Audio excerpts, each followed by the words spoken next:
Halo teman-teman semua, kembali lagi bersama aku di Project. Jadi pada pembahasan kali ini kita akan ngebedain nih, apa itu block, apa itu qubit. Jadi ada nih yang namanya qubit ya.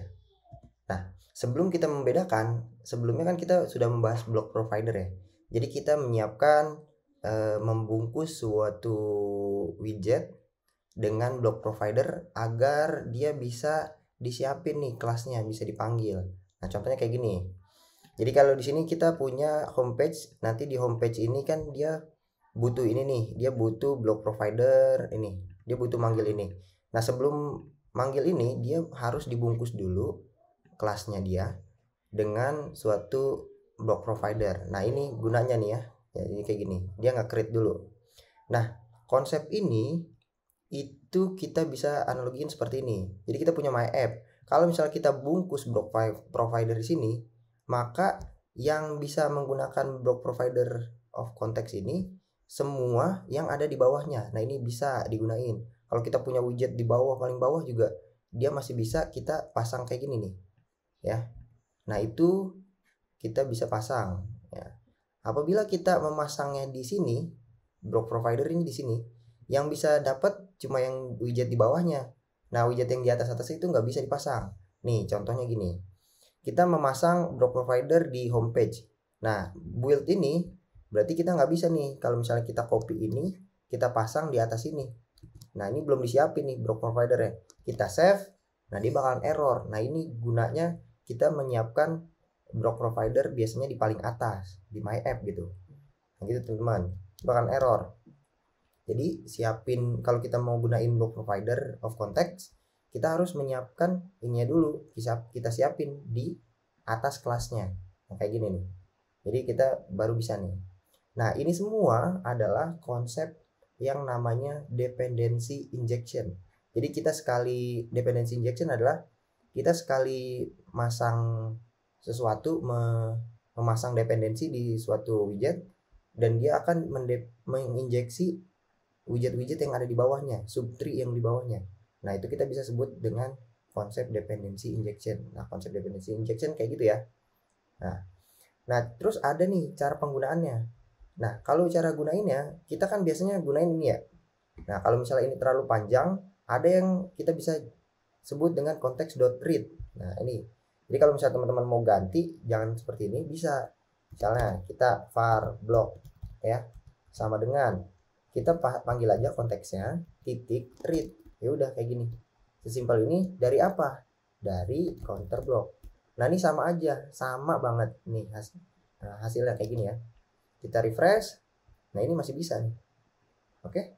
Kita cek di sini debugnya ya. Kita komen dulu deh. Kita refresh. Dia ngebuild sekali, kita tambahin. Nah, ini bisa ya tanpa di rebuild ulang. Itu teman-teman. Nah, kalau kita cek di sini, kalau misalnya kita menggunakan yang off context di sini, sebenarnya kan kita ada yang namanya listen nih. Waktu materi di bagian provider nih ada yang listen seperti ini nih. Listennya misalnya kita jadiin false ya. Kalau pada materi provider biasa, listen ini defaultnya itu true ya. Tapi kalau pada block provider, listennya itu dia adalah false ya. Jadi dia tidak selalu melisten. Jadi kalau misalnya kita mau ngelisten, ya ini kita simpan sebagai true. Kayak gini. Nah, bedanya apa?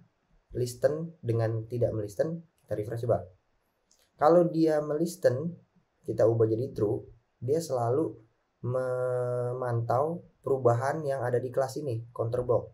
Jadi kalau misalnya kita klik ini, terjadi perubahan, nah dia nge-rebuild lagi nih dari awal, nge-rebuild lagi. Nah, ini dia akan merebuild seluruh kelas ini nih. Jadi ini widget yang ada di sini, widget build context. Nah, ini selalu di rebuild kalau kita menggunakan listen true. Nah, gitu. Gunanya buat apa? Misalnya nih, gunanya adalah ketika kita punya ini kan satu kelas ya. Ini widget kita di satu kelas, homepage namanya. Homepage. Nah, ini nggak ada kelas lagi kan. Coba kita separasi. Kita pisah, ekstrak nih. Size box misalnya kita ekstrak menjadi widget baru misalnya my new widget. Oke, new widget. Nah ini kan udah beda kelas nih ya, beda kelas. Nah coba kita returnnya jangan size box deh, kita misalnya sebuah. Nah ini kita pasang dulu deh. Jadi kita pasang di sini, kita ini nanti dulu kalau sistemnya kita biasa dulu defaultnya false ya, kita copy, kita coba pasang di sini. Nah kita coba panggil dia, misalnya widget text aja deh, widget text dari block titik counter. Nah kita ubah ke string, kita save. Nah ini ada nih yang kecil, kita refresh. Nah kalau misalnya dia di luar kelas ini, di luar kelasnya homepage, dia kan ngebuild buat yang di sini. Kalau misalnya listennya kita set sebagai false di sini ya, kita listennya sebagai false defaultnya, maka ketika kita terjadi perubahan di dalam sini, yang berubah hanya yang ada di kelas ini nggak berubah nih. Sedangkan kalau misalnya kita set listennya menjadi true, kita save, kita refresh, nah dia ikut berubah karena dia mengambil kelasnya juga, kelas yang di sini gitu teman-teman. Kita refresh, nah ini selalu merubah ya. Jadi dia listen itu gunanya buat memantau kondisi kelasnya, semua yang ada di bawahnya nih, semua yang ada di widget di bawahnya itu teman-teman. Nah kalau kita cek sebenarnya kalau kita menggunakan listen true, ini ada shortcutnya juga. Shortcutnya itu kita bukan menggunakan read, tapi kita menggunakan watch atau kita menonton gitu ya. Jadi kalau misalnya kayak gini, ini sama banget kalau kita gunain sini ada yang namanya watch. Ini sama banget ya teman-teman kayak gini. Kalau misalnya kita gunain listen true, shortcutnya buat dapetinnya kita gini aja, panggil watchnya. Nah jadi beda tuh teman-teman, read dan watch. Kalau read dia listennya false, kalau watch dia listennya sebagai true. Gunanya buat apa? Buat memantau yang ada terjadi perubahan di kelasnya agar ini bisa dipantau nih. Kita refresh. Nah ini selalu dipantau. Nah tapi minusnya dia selalu nge-rebuild kalau always listen. Nih kayak gini nih teman-teman. Ini minusnya. Nah gitu teman-teman ya. Jadi ini adalah penggunaan penjelasan lebih lengkap tentang block provider. Nah kita masuk nih ke materi block versus qubit. Apa itu qubit ya? Nah qubit itu merupakan sebuah kelas yang mengekstensi block base atau dasar bloknya. Jadi qubit ini adalah bagian kecil dari blok ya. Dia konsepnya sama, bisa gunainnya sama kayak blok. Nah tapi dia tuh bagian kecil. Kenapa ini diperlukan ya? Misalnya kita analogi nih, kita punya rumah, terus jalanan depan rumah kita tuh bolong gitu atau berlubang. Kita mau nambel tapi ya udah pakai aja alat yang seadanya. Misalnya kita punya skop, ya udah kita beli pasir, beli semen, kita aduk sendiri. Nah ini kita menggunakan qubit istilahnya, menggunakan hal yang sederhana. Kita nggak perlu nih gunain mobil kayak gini nih, mobil pengaduk semen buat ngecor jalanan sesimpel itu. Nah ini konsep bedanya, kita nggak perlu ya. Nah jadi qubit ini digunakan ketika kita melakukan hal-hal yang sederhana. Contoh kasus di sini ya, kalau misalnya kita counter app kayak gini ya ngapain kita pakai blok yang terlalu rumit kayak gini. Ini terlalu rumit, maksudnya penggunaan yang lebih sederhana tuh bisa ya, karena ini kita eventnya diubah nih kayak gini. Nah ada yang namanya qubit, gimana cara pakainya ya? Kita tetap masih menggunakan Flutter Block 7. Di sini katanya menggunakan qubit, kelasnya kayak gini doang nih. Kita copy aja nih kelasnya. Jadi ini kita ubah aja ya sini, counter qubit, kita save, kelasnya kayak gini doang. Nah kita tinggal ubah di sini. Nah di sini kita nggak perlu provider ya, nggak tahu ini perlu apa nggak, kita coba cek dulu deh. Katanya di sini kita page-nya cuma sesederhana ini, nggak perlu nih, emang kayaknya nggak perlu nih. Kita sesederhana ini, kita copy, kita akan coba lepas dia, kita paste di sini counter page. Jadi ini kita ganti ya, counter page. Nah kita nggak perlu nih block provider, remove. Kita save, refresh. counter qubit. Oh, kelasnya counter qubit.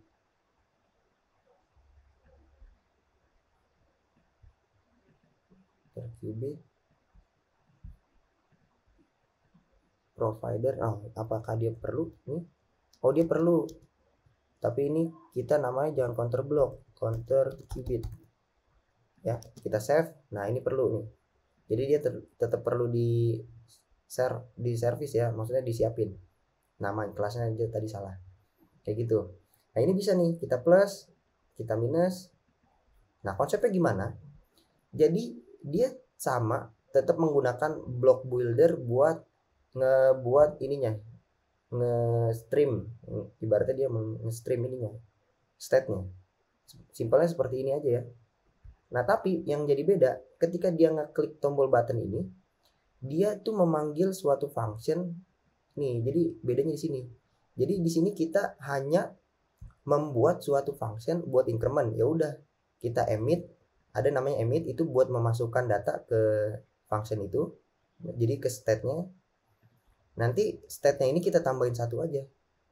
Nah, kalau function ini dipanggil, ya udah nanti dia akan mengembalikan state ini, merubah menjadi increment dari 0 ke 1, 2, 3 dan seterusnya. Jadi ini kelasnya cuma sesimpel ini. Nah, makanya di sini konsepnya melakukan hal sederhana, ya udah pakai qubit aja. Kayak gitu, teman-teman. Jadi kalau misalnya kita mau buat lagi, misalnya perkalian nih. Dari 0 kita kali, misal dari 1 deh. Kita kali state-nya, kita kali 2 deh. Jadi state-nya selalu dikali 2, 4 dan seterusnya. Nah, function kali ini kita panggil di sini. Tinggal kita panggil kali kayak gini, kita refresh. 1 kali 2 kali 4, nah kali 2 terus. Nah, seperti ini, teman. Jadi dia akan memanggil suatu data berdasarkan menggunakan function. Jadi eventnya itu udah nggak ada event di sini, tapi dia langsung ke function. Nah, kalau kita cek di sini, dia itu Flutter block ini dibuat menggunakan package block nih. Nah, package block ini ada penjelasan tentang qubit. Ya, ini sebuah kelas mengekstensi block base ya. Nah, cara penggunaannya ada semua di sini. Nah, dia tuh mana ya? Gambarnya nggak ada. Kita refresh dulu. Coba ada gambarnya nih di sini. Gambarnya itu apa di sebelumnya? Flutter block. Bentar ya. Ada di sini, di blok kalau nggak salah. Emang ada di sini. Cuma gambarnya nggak muncul nih. Internet nih. Jadi nanti ada gambar bahwa kalau menjelaskan bahwa qubit itu berdasarkan function kayak gini nih. Jadi kita menggunakan qubit, udah langsung bikin function aja. Kita bikin function apa kayak terserah kita di sini, bagi atau pangkat. Nah, nanti tinggal kita emit aja state-nya kita mau apain gitu. Nah, ini adalah fungsi-fungsi sederhana menggunakan qubit. Jadi kita kalau melakukan hal sederhana nggak perlu nih kita pakai blok ya, kita pakai qubit aja.